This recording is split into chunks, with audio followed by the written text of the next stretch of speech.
Bom dia, doutor Stefano, tudo bem? Bom dia, Camila. Mais uma quarta-feira. Mais uma quarta-feira, mais um Café Saúde e Direito.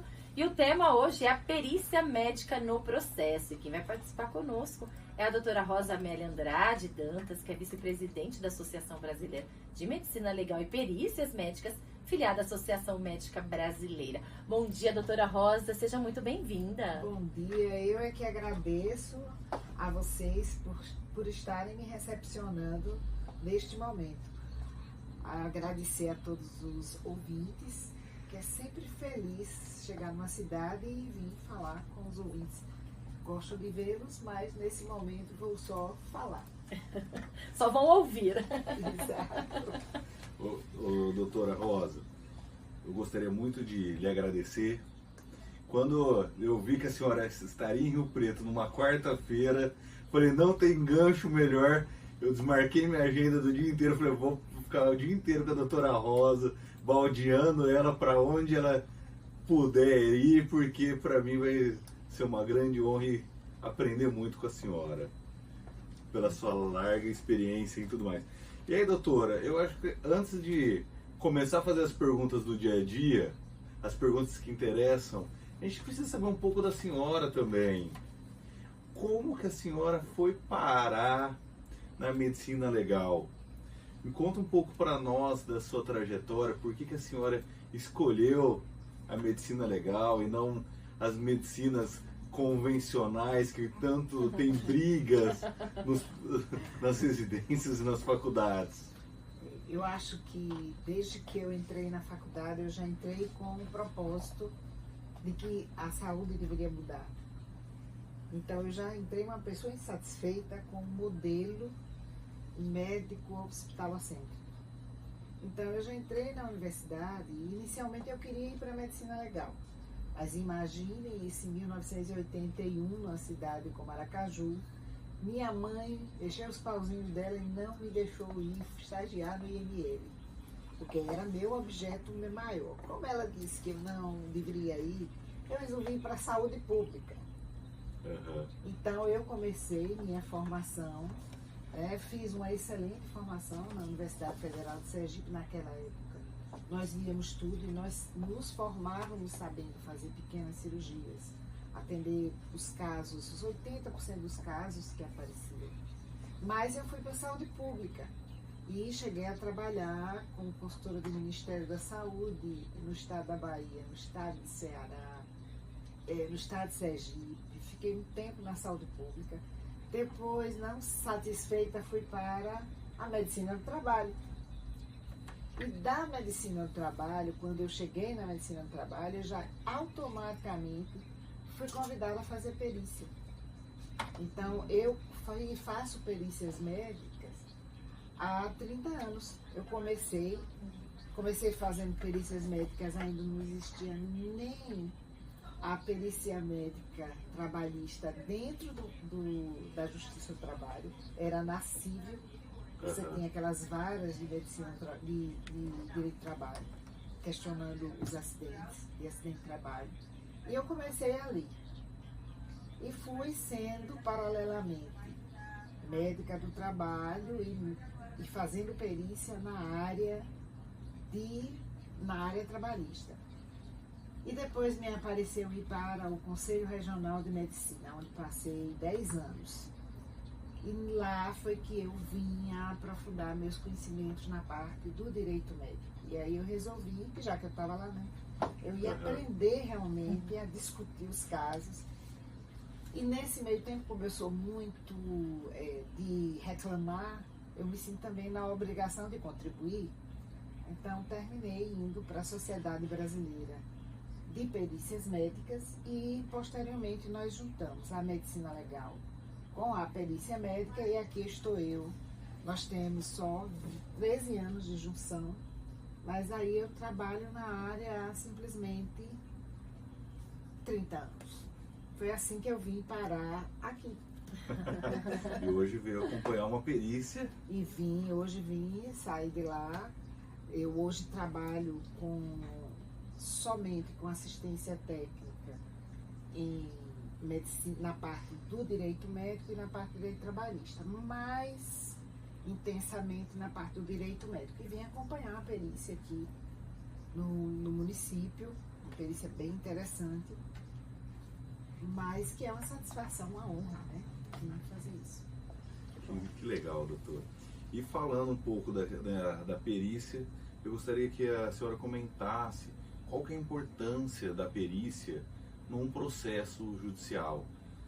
Se uma perícia é bem conduzida no sentido de bem questionado, dos quesitos bem formulados, como que isso pode impactar num processo? Pois é, porque uma perícia sempre vem dentro de um contexto de um conflito.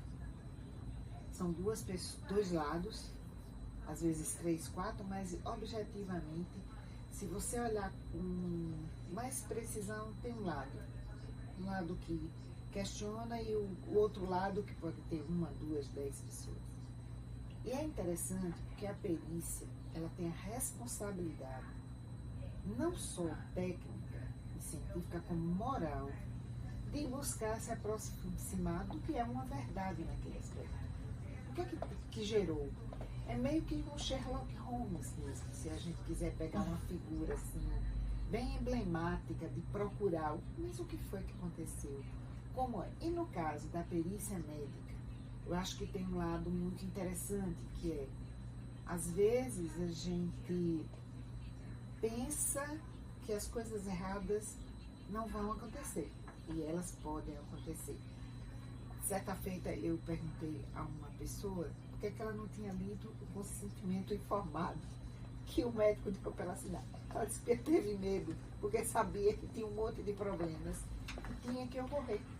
Então a gente passa, assim, às vezes, principalmente na perícia médica, a medicina, ela passa uma imagem assim de que nós, deuses astronautas que não somos, vamos resolver tudo, que não vai ter problema. E, na verdade, o que está em discussão é se nós conseguimos realizar o procedimento dentro dos critérios estabelecidos.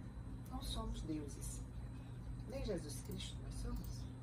Então, não tem como você garantir. E a perícia, a elaboração dos quesitos, a discussão, desde o início, ele entra com a contribuição de dizer assim, olha, isso aqui pode ter ocorrido, mas isso aqui foi feito no plano A, que foi constituído pelos seguintes subpontos. O profissional fez ou não, seja na área médica, na área de odontologia, na área de engenharia, isso existe. É tão interessante porque a perícia na área de engenharia, e eu trabalhei de aula há anos com a engenharia de segurança, eles fazem um cálculo de erro. Quando ele constrói um prédio como esse que nós estamos, tem lá da estrutura, tem um cálculo de erro. Eles assumem que pode ter erro. Tem uma porcentagem Tem uma porcentagem de erro. E assim, na medicina, isso vai começar a ser visto agora, porque vamos chegar num momento que tem que dizer assim, ó, existe sim possibilidade de morrer, existe sim de se queimar, existe sim de ficar torto. Vão ter outros procedimentos, que inclusive já é na ciência previsto, que é assim como existe reparo para a estrutura, existe reparo de cirurgia. Então é uma medicação que, por exemplo, você toma e a medicação, quando é em você, dá um resultado totalmente diferente do que está previsto na farmacologia. Isso não é possível a gente determinar, pelo menos nos próximos 2000 anos. Então, só no futuro bem distante, quando nós tivermos assim uma tecnologia altamente avançada, para a gente conseguir entender o funcionamento daquele organismo, em particular, para dizer, isso não pode, isso pode. Mas aí, só para fechar essa questão, a perícia médica e o perito médico, ele entra para contribuir com cada um dos lados, porque todo mundo tem uma justificativa para explicar o que foi que aconteceu. E a justiça, o juízo, é que tem a responsabilidade de definir. Não somos nós. Entendi. Tá bom. E complementando, quais são os maiores desafios tanto do assistente técnico quanto do perito no momento de realizar uma perícia em um processo judicial. Porque vocês estão falando com leigos, né? Nós, advogados, somos técnicos no direito e na medicina nós somos totalmente leigos. Qual que é o maior desafio de passar para nós, advogados, passar para os julgadores ali, tanto os juízes e depois os desembargadores, e até para a parte mesmo, de uma forma clara, qual que você vê que é o maior ponto, ou os maiores pontos de desafio nesses casos? Está no campo da comunicação. Tanto da comunicação verbal, como da comunicação escrita.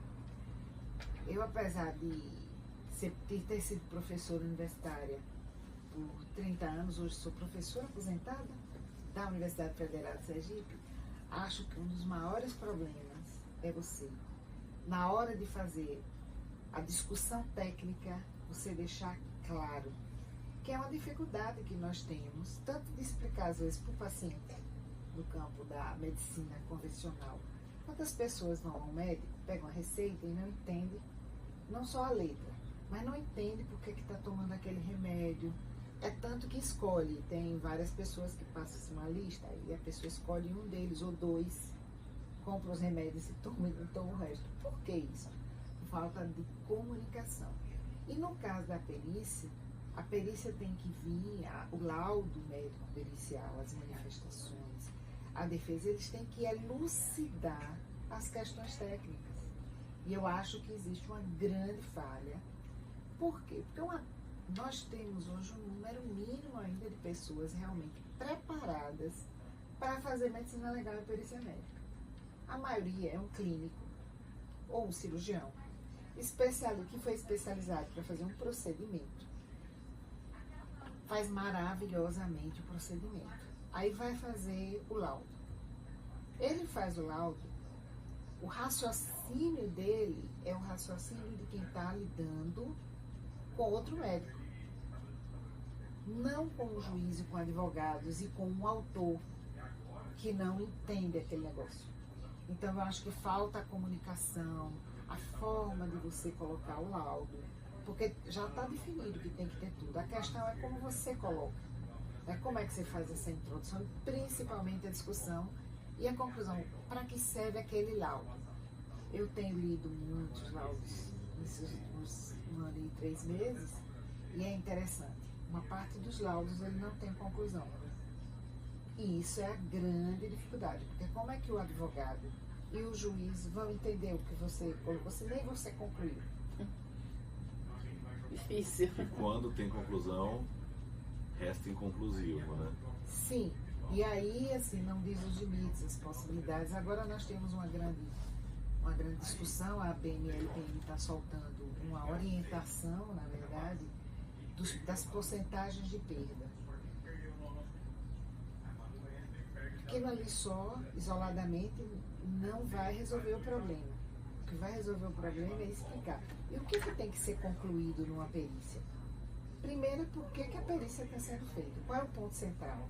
E responder essa pergunta. Mas aí, às vezes, você faz um laudo de 30 páginas, bota um monte de referência bibliográfica na íntegra, que aí eu fico rindo e digo assim, será que ele acha que eu vou ler? Ou eu tenho que já saber isso, se eu sou um perito. Uhum. Eu tenho que saber, senão vai estudar de novo, porque é preciso. Aliás, a gente sempre tem que estar estudando. Medicina é talvez uma das áreas que mais tem modificado os conhecimentos. A cada 2 anos, nós praticamente estamos duplicando a produção científica. Então você tem que acompanhar. O que hoje é uma verdade pode não ser mais daqui a 24 horas. Sim. Entendeu? E aí, outra coisa que a gente tem que deixar claro é que se a gente trabalha, inclusive porque o CPC coloca isso, o Código de Processo Civil, que você faça pela ciência, a ciência é limitada e você tem que dizer lá, pela ciência hoje, né? Pela minha bola de cristal não serve, porque não é ciência. Então, Tem isso. Ô doutora, mas a questão dos peritos, essas perícias inconclusivas, isso seria uma falha do tribunal a cadastrar esses profissionais? É falta desses profissionais simplesmente, fiz medicina, estou permitido, em tese, a executar qualquer ato da profissão de médico. E aí eu vou lá e me cadastro no portal do tribunal ou distribuo os meus currículos para as varas regionais ali. O que a senhora vê? Falta um acompanhamento mais preciso do tribunal, uma qualificação desses profissionais, uma prova que deveria ser feita? Como que a senhora vê esses anos de experiência, e ainda mais à frente aí de uma instituição, que a gente poderia melhorar a qualidade nesse aspecto? Eu acho que a gente precisa que os advogados demandem que os peritos têm que ser especialistas em medicina legal e perícia médica, pelo menos para fazer boa parte do processo. Os tribunais, eu entendo que existe uma demanda imensa dos tribunais, porém é uma questão de mercado de trabalho, que parece que é invisível, mas ele não é. O que é que acontece? Infelizmente, nós devemos ter que pagar as contas. Então, o que é que acontece? Os tribunais estão pagando muito pouco por esses procedimentos. E aí você paga, por exemplo, uma consulta médica particular numa cidade como Aracaju, é R$500. Aí você vai fazer uma perícia e que às vezes você vai ganhar 180. E aí você vai optar por fazer a consulta. Então, o que é que acontece? Tem muitos peritos que estão começando a atividade profissional, é recém-formado, e vai fazer perícia. Nós estamos tendo também, do ponto de vista de prejuízo, um monte de curso que diz assim, 2 horas eu lhe faço, de 0 a perito. E aí a pessoa entra no curso e acha que já é um perito. O problema é que o tribunal precisa criar instrumentos para dizer assim, teria que ter dentro dos tribunais o papel de um perito coordenador, perito médico, coordenador odontológico, de várias áreas que revisse a perícia. Porque tem uns que ele possivelmente diz assim, por favor, refaça, porque não tem condições. Então, seria os tribunais tentaram montar aqueles natijus, que na verdade eu não conheço nenhum natijus que dá certo. Por quê? Porque você pega uma pessoa que não está preparada e coloca lá. Então, por exemplo, você pega é como eu falo, a perícia é como, às vezes alguém, você não é médico. Para você ser perito, você tem que ter uma experiência, uma habilidade, ter um conhecimento técnico por trás disso. O Natjus, eles colocaram como se fosse uma atividade do SUS. E como se não fosse uma perícia indireta através de documentos médicos. Ô, doutora, eu estudei um pouco sobre a vida da senhora e vi que a senhora é uma pessoa com muita espiritualidade. E aí eu gosto muito de juntar saúde e espiritualidade. Eu acho que elas devem andar juntos, né? Então, eu gostaria de trazer um pouco disso para a senhora, um espaço aberto, ou para a senhora falar da relação, das questões integradas entre a perícia médica e o cuidado com os pacientes e a questão espiritual. Você poderia falar alguma coisa? Nossa, um tema livre agora. Eu sou médica espírita. Nós temos no Brasil a Associação Médica Espírita e nos estados nós temos várias, a gente chama várias AMES. Eu sou da AME Sergipe, a gente se reúne há 15 anos. Toda semana nós temos um programa de educação médica continuada. E qual é o nosso objetivo? Muita gente me perguntava assim lá na universidade, o que é que diferencia um médico espírita de um médico não espírita?